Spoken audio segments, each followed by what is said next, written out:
एकेकाळी दूर एक गाव होते. त्या गावात राहायचे काऊ आणि चिऊ. काऊचे घर होते शेणाचे आणि चिऊचे घर होते मेणाचे. एकदा काय झाले, गावात जोरात पाऊस आला. पावसात काऊचे घर गेले वाहून आणि चिऊचे घर गेले राहून. काऊने ठरवले, आपण चिऊताईकडे जाऊयात.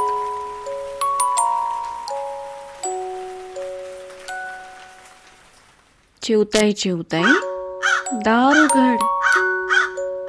चिऊताई म्हणाली, थांब, माझ्या बाळाला आंघोळ घालू दे. चिऊताई चिऊताई दार उघड. चिऊताई म्हणाली, थांब, माझ्या बाळाला कपडे घालू दे. चिऊताई चिऊताई दार उघड. चिऊताई म्हणाली, थांब, माझ्या बाळाला निजवून घेऊ दे.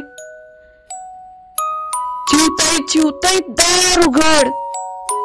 चिऊताईने मग दार उघडले आणि काऊ दादाला आत नेले.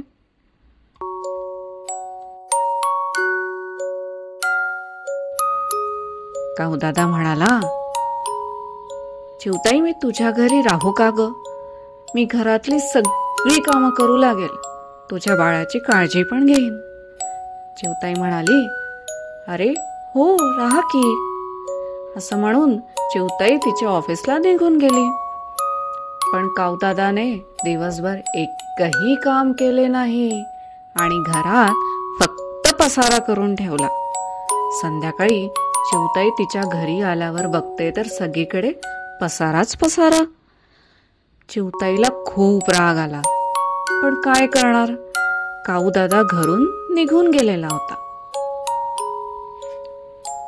बरं का मित्रांनो, तुम्ही जेव्हा कधी कोणाची मदत घेता तेव्हा नेहमी त्याचा पण विचार करावा, फक्त स्वतःचा नव्हे.